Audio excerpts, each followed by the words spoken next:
All right, today is our last topic for Chapter 16, and it's on fission and fusion. Both of these are nuclear reactions that occur to produce energy. And over the course of history, nuclear power and nuclear power plants have scared quite a few people away. But in general, it's typically quite safe and probably a lot cleaner than our typical power plants that we use around here where we burn coal. So what we're going to do is we're going to figure out first what they are, and then we're going to look at each of them independently to kind of see how they work and how the reactions would work for that. So first off, fission is where we take a large atomic element, so we have something like uranium or something like that, and then we're going to split it into smaller elements, smaller nucleuses, and in that process we release some energy.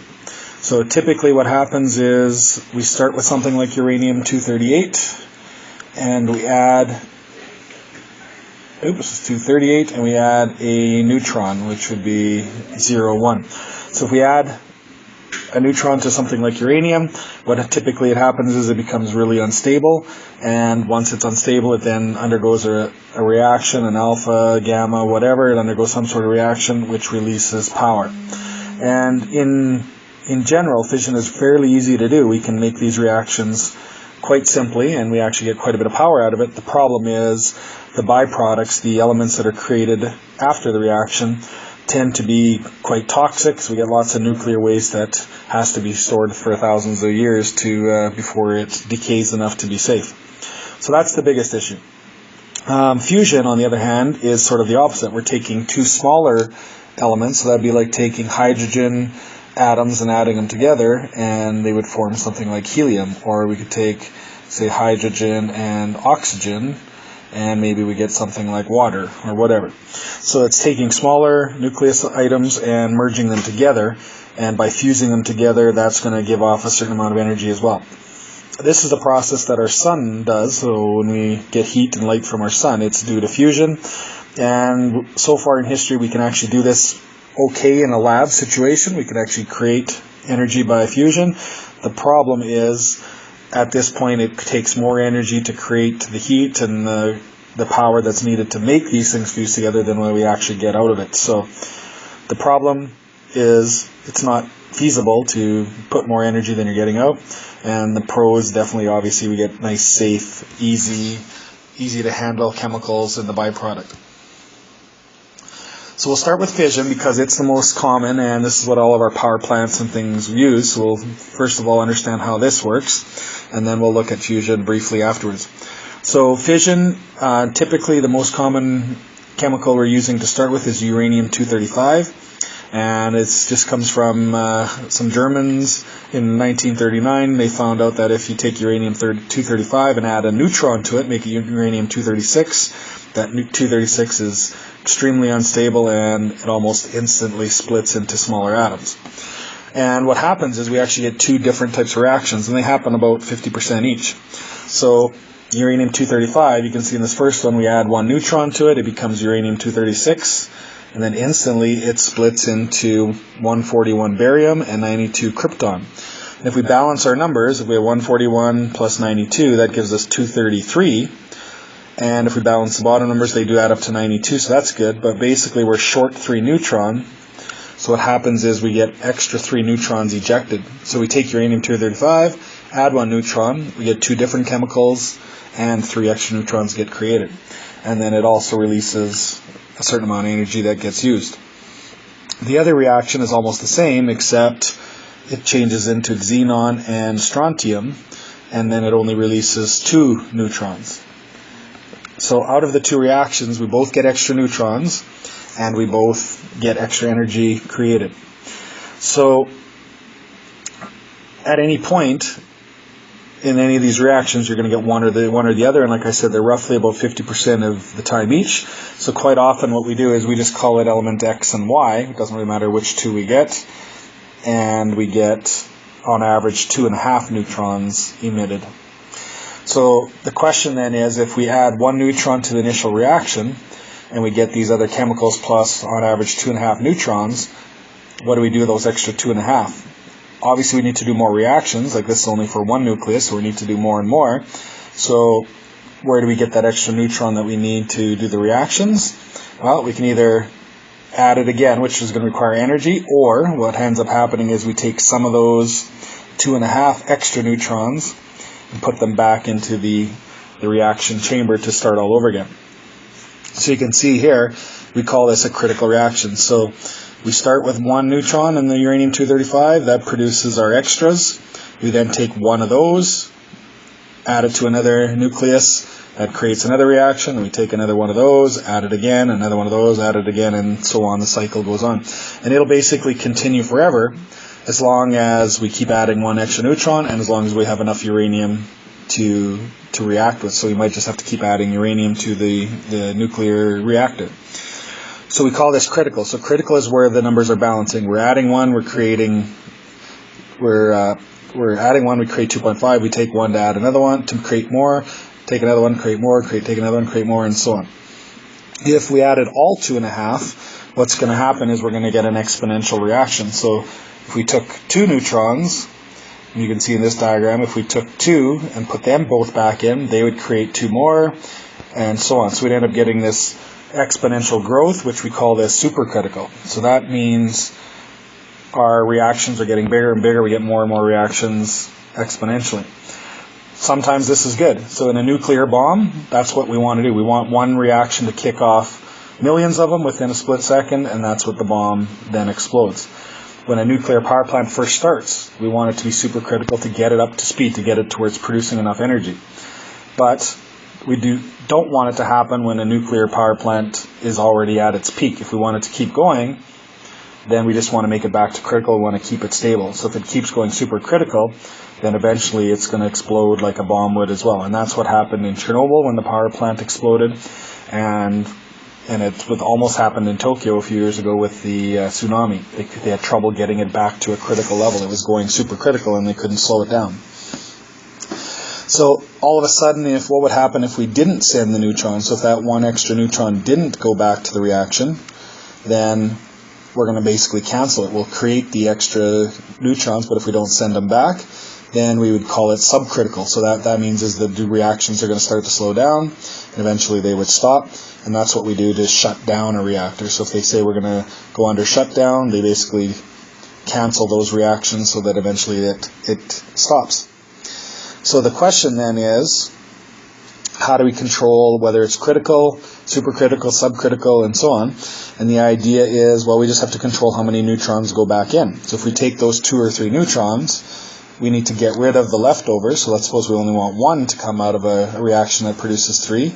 We'll send 1 back in, and we need to get rid of the other 2. So they use a control rod, which is basically just a long rod of material that absorbs a neutron. So if we have a neutron coming along, it hits the rod, it absorbs it, and it goes away. So quite often we use things like boron and cadmium because they're pretty good at absorbing neutrons, and all they do is they just basically raise or lower the rods to hit more or less neutrons. So if we don't want any neutrons to be collected, we just raise the rods right out so the neutrons just keep on going by and they miss the rods. If we want to slow down more of them, we drop them down so that as these neutrons come across, more of them get absorbed by those control rods. So it's just sort of like, think of it like fingers going up and down to collect all those extra neutrons that they want to get rid of. But there's still a couple of problems that they have to figure out. First of all, these neutrons that are being ejected are coming out at extremely fast rates, and they're actually too fast to be absorbed by the uranium, and they're too fast to be absorbed by the rods. So what we have to do is we have to slow them down somehow. So what they do basically is we need to put some sort of moderator in front of it to slow it down. We want to basically create a collision to get that neutron to slow down. So the best way to slow something down is put something pretty big in front of it. So we can't get neutrons very easily from other sources without adding a lot of energy, so that's not a good idea. So we want to pick something that's about the same size of a neutron, which is a proton, and a cheap source of protons is water. So basically what we do then is we just shoot the neutrons into a water tank, so that'll slow them down, and then we have our control rods that go inside the water tank to absorb the ones that we want to get rid of. And then the ones that make it through the water are going slow enough that they can go back into the reactor to start all over again. So that seems to work good, as we can use water to slow it down, but now the problem is sometimes the water will gain these extra neutrons, and it ends up changing it to hydrogen 2, which we call deuterium. And basically what ends up happening is these water molecules have an extra neutron, and if they have an extra neutron, they end up becoming heavier. They're like double the mass, so we often call it heavy water. And the problem with heavy water is it can be toxic, so if we just dump that back into a river or whatever, it causes some environmental problems. So then the issue is, if we have heavy water, then what do we do with it afterwards? So there are basically three main solutions that solve this issue. The first is, in the United States, what they do is they use enriched uranium. So that just means they refine it more carefully so that the critical reactions have a better chance and the neutrons don't make as much heavy water. So they use a different uranium to start with. There's less neutrons being ejected, therefore the water stays fairly clean. It still heats up, which when they dump it into a river or lake, that causes problems too, but in general it's safer. The other option is what Canada typically does, is they use heavy water in the reactor. So instead of starting with regular water, they intentionally put in heavy water, which basically won't absorb anymore. So they'll basically take heavy water and just keep reusing it. The neutrons don't get absorbed by the water, and they just go to the control rods, and that's it. So that's why in Canada we tend to be sort of leading in this industry, because we're not putting as much pollution back into the environment. And the last option is sort of the old-fashioned version, and what they found out was if they use graphite rods instead of boron or whatever, the graphite tends to absorb all the neutrons, so the water stays clean. But the problem is graphite is very explosive if it's exposed to oxygen. So what happens is, if the graphite absorbs the neutrons, that's great, but for whatever reason, if we get any oxygen in the system or we get some sort of explosion, these graphite rods turn into basically bombs themselves and cause lots of problems. And that's exactly what happened in Chernobyl. The carbon rods that they were using ignited.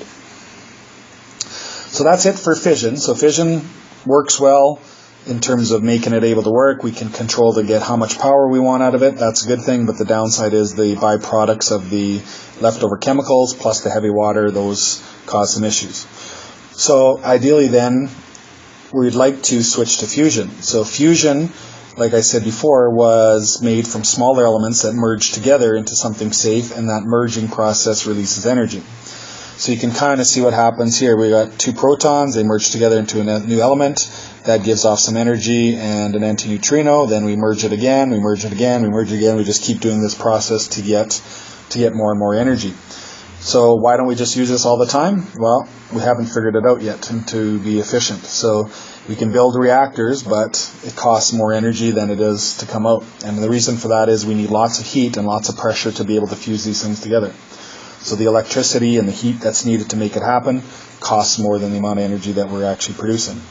So a modern area of physics right now then is to create cold fusion. So the idea is to be able to do this without the intense heat, and then hopefully that'll make it more efficient to do.